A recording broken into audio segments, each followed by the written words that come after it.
시청자 여러분 안녕하십니까. 주용남 소장의 부동산 고수비급 21번째 시간 시작하겠습니다. 지난주에는 영등포구를 집중적으로 설명을 드렸죠. 오늘은 동대문구입니다. 이렇게 매주 한 지역씩을 집중적으로 돌아가면서 분석을 해드리도록 하겠습니다. 강의 내용과 관련해서 그리고 더 자세한 내용을 직접 이 세미나에 참석해서 들어보시고자 하는 분들 궁금하신 부분 전화 2638-3956번으로 문의 주시면 되겠습니다. 강의 바로 시작하겠습니다. 자, 고수비급 21번째 시간 시작하겠습니다. 오늘은 이 동대문구를 좀 집중적으로 분석을 해드릴 텐데요. 지난주에는 영등포였죠. 영등포구와 이 동대문구 공통점을 찾아보자면 요즘 주로 언론에서 천지개벽 혹은 상전벽해라는 이 수식어로 표현이 되고 있는 대표적인 지역 중에 하나입니다. 부동산 투자에 앞서서 가장 중요한 게 현장을 직접 가보시는 걸 텐데요. 그러니까 오래도록 이 동대문구 특히 그 안에서도 청량리역 일대를 가보시지 않았던 분들은 이 지역이 어떻게 변화인지 실제 가보시면 굉장히 놀라시게 될 것입니다. 실제 눈으로 보셔야만 현재 이 부동산 시장 이 주류를 이루고 있는 트렌드에 뒤처지지 않는 것이다 라고 볼 수가 있겠죠. 한번 가서 꼭 확인을 해보시길 바라겠습니다. 가보시기 전에 제가 어떠한 포인트에 주안점을 두고서 보셔야 되는지 그 부분을 짚어드린다 이렇게 생각하시면 되겠네요. 자, 이렇게 세미나 안내를 좀 해드리겠습니다. 오늘 설명드리는 이 동대문권, 특히 청량리역 일대를 비롯해서 지난주에는 영등포였고요. 이렇게 서울의 주요 지역들, 특히 3도심을 중심으로 해서 지역 분석을 해드리고 있고요. 그 안에서도 유망 아파트들, 가장 관심이 많은 분야죠. 아파트에 대해서 진단을 해드리고 있습니다. 또 이 소형 주택에 대한 소액 투자를 원하시는 분들을 위해서 오히려 어떻게 보면 아파트보다도 더 정밀한 진단이 필요한 부분입니다. 그런 부분들 세세하게 짚어드리고 있습니다. 매주 화요일 오후 2시 그리고 주말엔 토요일 오후 2시에 세미나를 개최하고 있으니까요. 2638-3956번으로 문의 주시고 내가 과연 서울에 어느 곳에 투자를 해야 될지 이 강의를 통해서 중점적으로 한번 답을 찾아보시기를 바라겠습니다. 자, 본격적인 내용 시작하겠습니다. 이 동대문구, 특히 이제 청량리역에 대한 본격적인 설명에 앞서서 서울의 도시 개발의 과정이 어떻게 진행되어 왔는지 그 배경을 먼저 좀 이해를 하실 필요가 있겠습니다. 가장 먼저 서울에 존재했던 것, 가장 많은 인구가 있었고 또 가장 많은 이 경제 활동이 이루어졌던 곳이 바로 이제 구도심이죠. 강북에 위치하고 있습니다. 특히나 이제 서울 사대문 쪽이었습니다.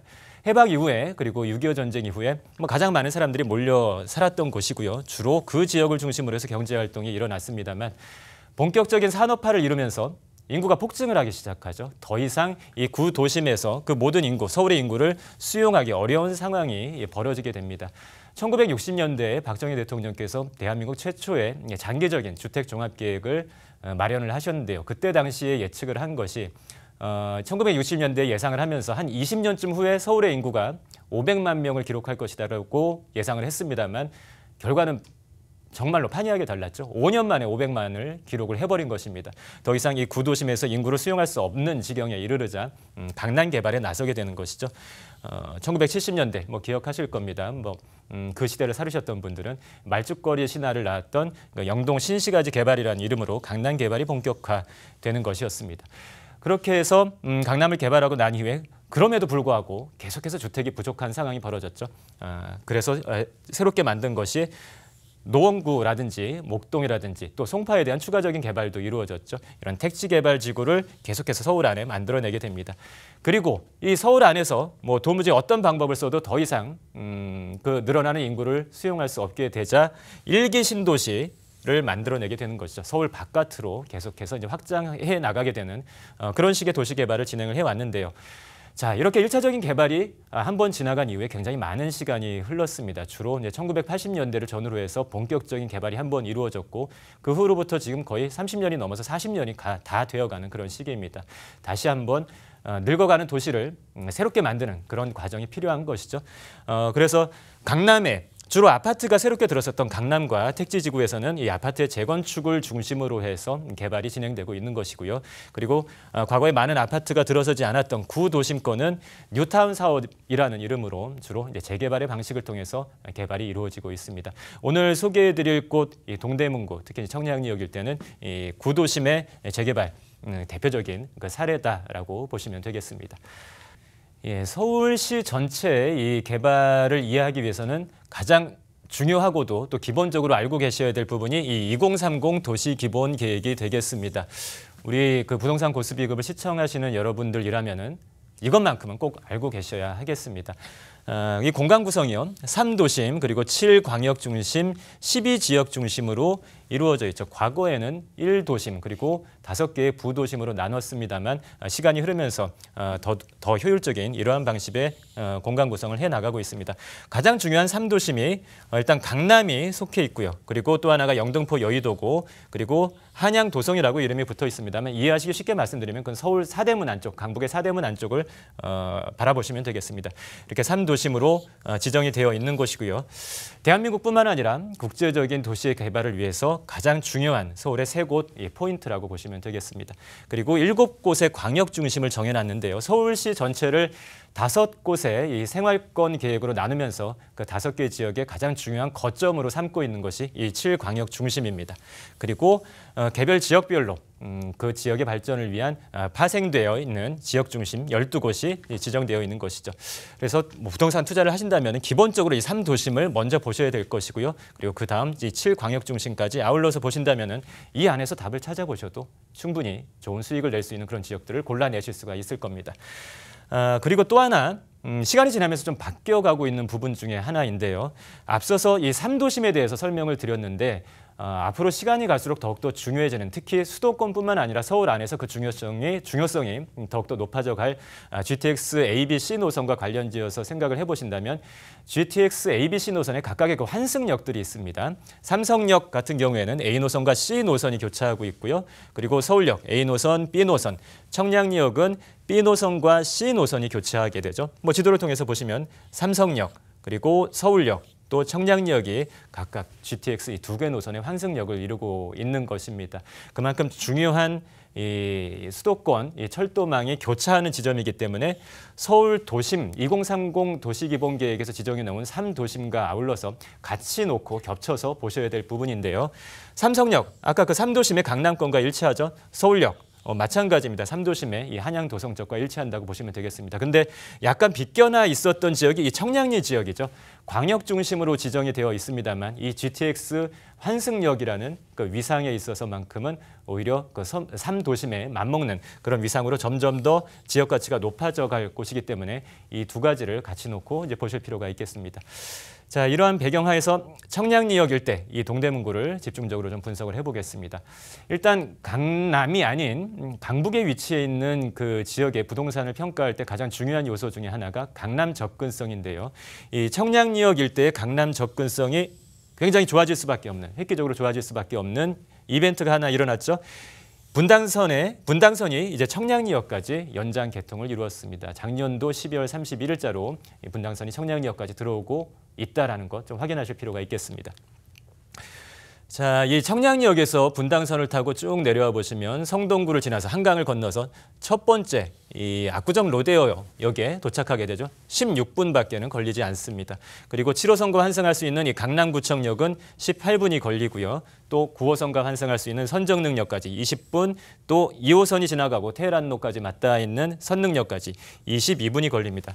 이 청량리역에서부터 출발해서 강남까지 이동하는데 또 강남의 그 중앙부까지 이동하는데 굉장히 짧은 시간 안에 가능하다는 것 눈으로 확인하실 수가 있는 것이겠죠. 이것이 청량리역 일대의 지역 가치를 높이는 중요한 요소 중에 하나이다라는 것 먼저 확인을 하셔야 되겠습니다. 자, 이제 본격적으로 중요 아파트에 대해서 좀 설명을 드리겠습니다.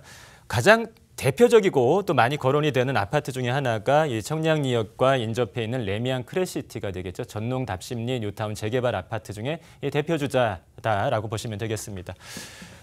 입주 한 7년 차 이제 바라보고 있고요. 34평의 가격이 분양 당시 이제 6억이 채 되지 않았던 가격이었는데 지금 매물 나온 거 보면요. 거의 뭐 12억까지 가고 있습니다. 요즘 좋은 아파트로 평가받는 그런 단지들은 대부분 분양가 대비 가격이 한 거의 2배 정도 올라 있는 경우가 많습니다. 이 아파트도 마찬가지다라고 보시면 되겠고 주변에 동대문 중학교, 전농 초등학교를 비롯해서 학교가 가까이 있고 또 계속해서 이 가치가 높아져 가고 있는 청량리 역세권 개발의 중심지를 바로 바라보면서 맞닿아 있기 때문에 이 아파트 앞으로도 계속 눈여겨보시면 좋은 투자의 기회 혹은 실거주의 기회를 잡아보실 수가 있을 것 같습니다.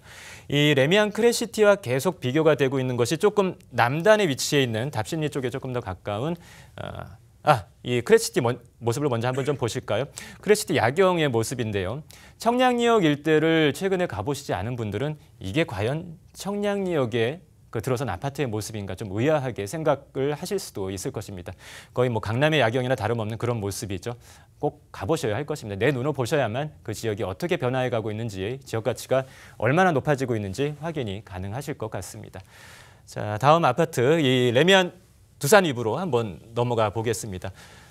레미안 크레시티에서부터 조금 이제 남쪽으로 내려와 있는 곳이죠. 역세권으로 따지자면은 답심리역에 조금 더 가깝고요. 과거의 경우로 말씀을 드리면 5호선을 조금 더 자유롭게 이용할 수가 있었습니다. 레미안 크레시티에 비해서 5호선을 자유롭게 이용할 수가 있었고 답심리역에서 왕십리역으로 이동을 해서 여기서 뭐 2호선을 통해서 뭐 성동구 쪽으로 혹은 뭐 강남권으로 또 분당선을 통해서 뭐 강남 쪽으로 이동하기가 편리했습니다만 시간이 지나면서 이 레미안 크레시티 쪽에 이 청량리역에 계속해서 다양한 노선이 들어오면서 강남 접근성이 청량리역 쪽이 더 좋아지고 있는 것이죠. 그래서 아무래도 두 단지를 굳이 비교를 하자면 앞서서 설명드린 레미안 크레시티가 조금 더 우월한 장점을 갖추고 있다라고 보여지고요. 현재 가격 또한 레미안 크레시티 쪽이 이 두산 이브보다 레미안 이브보다 약간 더 높은 가격대를 형성하고 있는 모습도 확인하실 수가 있겠습니다. 뭐 내 예산에 맞춰서 투자를 혹은 뭐 실거주로서 바라보시면 되겠습니다. 자, 이렇게 간략하게 청량리, 특히 이제 동대문권의 이제 대표 주자라고 할 수 있는 청량리역 일대를 이해하실 수 있는 이 교통망의 이 변화의 모습을 중심으로 해서 대표 아파트 단지 두 곳을 살펴보았는데요. 이것을 중심으로 해서 조금 더 세세한 내용으로 들어가 보도록 하겠습니다. 자, 이런 내용들 세미나에서 설명을 드릴 텐데 주제는 서울 3도심 대표 지역들을 이제 분석을 해드리고 있고요. 조금 전에 설명드린 그런 아파트 단지를 비롯해서 각 지역의 중요한 앞으로 더욱더 가치가 높아질 유망 아파트 단지들을 설명드리도록 하겠습니다. 매주 화요일 오후 2시 그리고 토요일 오후 2시에 세미나를 개최하고 있으니까요. 2638-3956번으로 문의 주시고 세미나에 참석을 해주시면 되겠습니다. 그리고 뭐 이 자리를 빌어서 저희 세미나에 참석하셨던 분 중에 저한테 이제 부탁을 하신 분이 한 분 계셨습니다. 용산구에 살고 계시는 이 장년층의 남자분이셨는데요. 꼭 방송을 통해서 이 말씀을 좀 전해달라는 부탁이 있었습니다. 말씀드리자면 청약 제도가 개편이 되면서 특히 이제 물량 자체가 적죠. 분양 시장이 늘 굉장히 높은 수백 대 1의 청약 경쟁률을 보이고 있습니다. 그 관문을 뚫고 나가는 것이 정말로 어려운 일인데요. 무주택자도 어렵기는 마찬가지입니다만 1주택자는 거의 이제 하늘의 별 따기처럼 되어버렸습니다. 그 청약 가점을 좋은 점수를 받기 위해서는 뭐 당연히 1주택자보다 무주택자가 유리하겠죠. 거의 뭐 70점 이상의 점수를 받아야만 사람들이 원하는 주요 단지에 들어갈 수 있는 실정인데요. 근데 무주택자 중에 비교를 한번 해보죠. 15억짜리 전세에 살고 있었던 사람 그리고 정말 작은 5억짜리 조그만 주택에 살고 있었던 사람을 비교를 해보자라는 것이죠. 누가 서민이죠? 당연히 이 사람이 서민이겠죠. 하지만 이 청약 제도에 있어서는 이 사람을 서민으로 간주하고 더 많은 기회를 준다라는 것이죠. 바로 이 점을 좀 바로 잡아 주십사 하는 말씀을 방송을 통해서 대신 해달라라는 부탁이 있었습니다. 그 말씀을 드리고 있는 것이고요. 저 또한 뭐 이분이 이 말씀을 하시기 전에 이 부분은 분명히 문제가 있다라고 생각을 하고 있었습니다. 뭐 이렇게 여러분들을 대신해서 방송에서 꼭 이야기를 전했으면 하는 그런 내용들이 있다면 언제든지 세미나 오셔서 말씀을 해주시면 합리적이다라고 판단이 들면 제가 늘 방송에서 대신해서 말씀을 해드리도록 하겠습니다. 자, 본격적으로 더 자세한 내용 들어가 보겠습니다.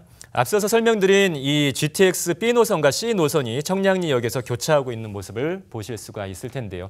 또 하나의 중요한 노선이 새롭게 생기죠. 바로 동북선 경전철이 되겠습니다. 과거 3기 이 철도망으로 계획이 되어 있다가 IMF 시절이었죠. 그 시절에 IMF에서 뭐 나라에 돈도 없는데 무슨 3기 지하철이냐 하면서 한번 퇴짜를 맞았던 노선들이었습니다. 그것이 이제 다시 경전철이라는 이름으로 동북선이라는 이름으로 새롭게 태어나고 있는데요. 지나가는 역들을 한번 보겠습니다. 왕십리역에서 출발을 해서 제기동역, 고려대역을 거쳐서 또 미아 사거리역 쭉 넘어가서 월계하계 상계까지 이어지는 노선입니다. 이 GTX 노선과 겹쳐서 보시면 청량역 바로 옆에 서쪽에 제기동역이 있죠. 제기동역에서 출발을 해서 자 이렇게 이 중앙을 가로지르는 노선이다라고 보시면 되겠습니다. 직관적으로 아실 수가 있는 것이 동북선과 맞닿아 있는 곳들은 제기동역까지 연결이 되면서 청량역까지 한 정거장 그리고 청량역에서 삼성역까지 한 정거장으로 강남 접근성이 탁월하게 좋아진다는 모습을 보실 수가 있는 것입니다. 따라서 이 동북선과 맞닿아 있는 지역들, 어떤 지역들이 있는지 좀 눈여겨보실 필요가 있겠습니다. 자, 이 철도망을 조금 더 상세하게 그려보았습니다. 4호선이 지나가고 있고요. 그리고 또 하나 강북의 중요한 노선이죠. 6호선이 지나가고 있고 또 청량리역이 맞닿아 있는 1호선입니다. 여기에 새롭게 이 동북선 경전철이 지나가게 되는 것이죠. 이 환승역들을 좀 눈여겨보실 필요가 있겠습니다. 제기동역, 고려대역, 6호선과 맞닿아 있는 고려대역, 그리고 또 4호선과 연결되는 미아사거리역, 향후에 점점 더 중요한 역세권으로 거듭난다라고 보시면 되겠는데요. 일단 청량리역, 고려대역, 제기동역, 이 삼각형을 이루고 있는 이 안에 제기동과 그리고 청량리 일대, 뉴타운 구역들이 설정이 되어 있죠. 이 포인트를 좀 눈여겨보실 필요가 있겠고요. 또 위에서 보신다면 장인 뉴타운이 있습니다. 현재 이제 6호선이 지나가고 있고 차후에 동북선까지 만들어진다면은 이 남북으로 중요한 노선들이 교차하면서 강남 접근성이 더 좋아지는 곳. 장인 뉴타운 올해 이 4구역에 2,840세대 분양을 앞두고 있습니다. 굉장히 강북에서 이 동북권의 최대 단지임에 더불어서 빨리 진행이 되고 있는 곳이기 때문에 이 장인 뉴타운까지 좀 아울러서 좀 관심을 갖고 살펴보실 필요가 있겠습니다. 자, 우선 앞서 설명드린 두 곳 중에서 오늘 주제는 이 동대문 청량리역 일대이기 때문에 이 지역을 더 집중적으로 설명을 드리도록 하겠습니다. 청량리역을 중심으로 해서요. 바로 옆이 이제 제기동역이고요. 이 제기동역 또 고려대역을 잇는 동북선이 새롭게 만들어진다고 말씀을 드렸습니다. 이 삼각형 안에 들어와 있는 이 지역에 어떤 구역들이 지정이 되어 있는지 보셔야 될 텐데 청량리 6구역, 또 7구역, 제기 6구역, 청량리 8구역, 제기 4구역이 존재하고 있고요. 또 가장 중요한 청량리 4구역 롯데캐슬이 올해 새롭게 이제 분양을 앞두고 있는 상태이죠. 앞서서 설명드렸던 이 두 곳 아파트들, 두산 이브라든지 레미안 크레시티 지금까지 굉장히 좋은 아파트이고 가격도 계속 올라가겠습니다만 이 청량리 4구역의 롯데캐슬이 새롭게 들어오게 되면은 이 지역의 랜드마크 아파트는 이 롯데캐슬로 아마도 이 바ton 터치가 될 것으로 보여지고 있습니다. 조금 더 상세하게 보시면 청량리 재정비 구역 이 4구역에 최고 65층 주상복합 4개 동이 들어오게 됩니다. 호텔과 그리고 오피스텔, 쇼핑몰이 다 같이 들어가는 복합시설로 만들어지는 것이죠. 상업지이기 때문에 이만큼 또 고층의 아파트가 들어설 수가 있는 것이겠습니다. 자, 저감도의 모습입니다. 다 지어지고 난 이후의 모습을 한번 머릿속에 담아두시면 되겠고 청약통장을 좀 아껴두고 계셨던 분이라면 한번 도전을 해보실 필요가 있겠습니다. 경쟁률이 좀 높을 것으로 예상이 되는데요. 자, 그리고 이 청량리역을 중심으로 해서 이 동대문구의 다양한 교통 호재들을 중심으로 해서 설명을 드렸습니다. 뉴타운의 그 성공을 통한 신축 아파트의 공급, 또 신규 철도망의 개설, 굉장히 서울시의 이 각 지역별로 지역 가치를 높일 수 있는 중요한 평가 요소 중에 하나입니다만 중요한 것은 서울에 새롭게 지하철 노선이 개통되는 곳은 너무나도 많다라는 것이고요. 그리고 구역별로 따져보면 새 아파트가 공급되는 곳도 여기저기 좀 산재되어 있습니다. 따라서 그 모든 지역이 전부 다 좋은 지역이 될 수는 없을 것입니다. 기본적으로 그러한 신설 노선이라든지 신규 아파트가 공급될 때 과거에 이미 그러한 새로운 개발을 뒷받침해 줄 수 있는 인프라가 잘 깔려 있는지를 살펴보셔야 될 텐데요. 그 인프라가 될 수 있는 것이 1차적으로는 기업일 것이고요. 그리고 거기에 더해지는 학교, 대학교가 중요한 요소가 되겠죠. 또 하나가 또 상업시설이 되겠습니다. 그렇다면 동대문구에 이미 깔려있는 인프라가 어떻게 구성이 되어 있는지 한번 좀 살펴보시면 매일경제를 비롯한 각종 언론사들이 이 동대문구에 많이 들어가 있습니다. 중구청, 중요한 관공서도 들어가 있고요. 그랜드 엠버서더를 비롯한 호텔 시설도 많이 들어가 있습니다. 또 이름만 내면 다 아실 수가 있는 CJ제일제당, 두산인프라코어 같은 대기업들이 많이 포진해 있는 것입니다. 현재 이 청량리역 일대의 그 교통편을 이용해서 이 동대문권의 대기업들, 주요 기업들로 자유롭게 이동할 수가 있기 때문에 기본적인 직장인 임대 수요의 인프라를 깔고 있다라는 부분이 가장 중요하겠습니다. 그리고 여기에 더해지는 것이요. 강북권에 있는 직장을 오가기도 편리하시겠지만 더 중요한 것이 이 청량리역의 강남 접근성이 GTX 노선의 개통을 통해서 그리고 현재는 이미 분당선의 그 연결을 통해서 강남 접근성이 너무나도 좋아지고 있기 때문에 강을 건너서 강남으로 통근을 하는 것도 수월해지고 있습니다. 그런 측면에서 청량리역 일대 이 지역 가치가 점점 높아질 걸로 보여지고요. 여기에 플러스 알파라고 보시면 되겠죠. 대학교들이 많이 있습니다. 고려대학교, 경희대학교, 시립대, 성신여대 등등 대학교들이 이 청량리역 일대, 제기동역 일대 굉장히 많이 포진을 해 있는 것이죠. 임대 수요를 굉장히 높여줄 수밖에 없는 요소입니다. 특히 이 학교 같은 경우에는 서울에 살고 있는 부모님과 살고 있는 학생들도 고시생들이 많아서 그 지역 일대 조그만 원룸 하나 구하기 위해서도 한 석 달, 넉 달을 대기해야만 방 하나 얻을 수 있을 정도로 임대 수요가 많은 곳이기 때문에 그런 부분 이 평가 요소에 좀 반영을 할 수가 있겠고요. 또 하나 상업시설도 중요한 요소입니다. 동대문 디자인 플라자 그리고 또 과거부터 이미 존재했던 동대문 남대문권의 재래시장 상권들, 현대화된 상권들, 쇼핑몰이 발달해 있습니다. 또 제기동 양령시가 있죠. 도시재생 사업에 굉장히 중요한 타겟이 되고 있습니다. 그리고 제기동 일대에 이미 이 도시재생 사업 예산 또한 편성이 되어 있는 상태다라는 거, 굉장히 많은 이 발전이 또 이 변화된 모습을 앞으로 기대할 수 있는 곳이기 때문에 이런 부분, 기본 인프라와 더불어서 앞서서 설명드렸던 뉴타운 사업의 그 성공적인 전개, 그리고 새로운 GTX를 비롯한 신설 이 도시철도망의 전개, 이 세 가지를 좀 맞물려서 어느 지역이 가장 유망한 지역인가 좀 집중적으로 살펴보시면 되겠습니다. 자, 이렇게 주요 내용들 좀 정리를 해드렸고요. 이런 내용들을 중심으로 해서 방송에서 다 전달해드리지 못한 부분들 세미나에서 더 자세하게 풀어드릴 것입니다. 자, 오늘 설명드린 청량리역을 중심으로 한 이 동대문권, 지난주에 설명드렸던 영등포, 특히 늘 많은 분들이 관심을 갖고 계시는 강남을 비롯해서 다양한 투자 지역들이 있죠. 용산도 있을 것이고요.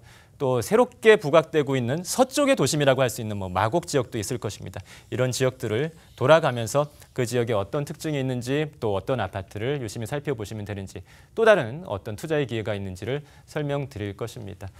자, 이렇게 투자에 대한 설명을 드리고 또 그 이후에 개별적인 상담을 해드리면서 이제 늘 느끼고 있는 부분입니다만, 여러분들의 노후 대비 문제가 점점 더 심각해져 가고 있는 것 같습니다.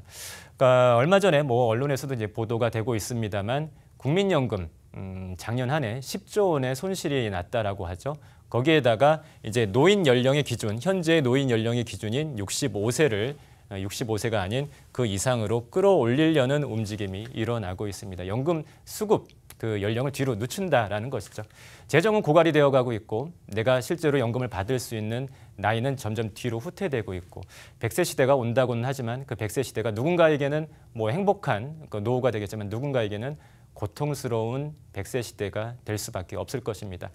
여러분들 이미 다 알고 계시겠지만요. 내 노후는 이제 더 이상 국가에 의탁할 수가 없는 시절을 살아가고 계십니다. 다양한 방식으로 그 노후를 직접 대비하셔야 될 것입니다. 그 방법이 다양한 방법이 있을 수가 있겠죠. 주식도 가능할 것이고요. 다양한 방법이 있겠지만 저는 부동산 업에 몸을 담고 있는 사람으로서 여러분들이 합리적으로 또 안정적으로 미래를 보고 내 노후를 대비해 나갈 수 있는, 또 더 나아가서 내 자손들의 그 안정적인 내 집 마련과 재테크를 모색할 수 있는 그런 방법들 방송을 통해서 또 세미나를 통해서 계속해서 설명드리고 있는 것입니다. 자, 그런 내용들 집중적으로 듣기 위해서 매주 화요일 오후 2시, 토요일 오후 2시에 참석을 해주시면 되겠고요. 전화 2638-3956번으로 문의 주시고 이 세미나에 참석을 해주시면 되겠습니다.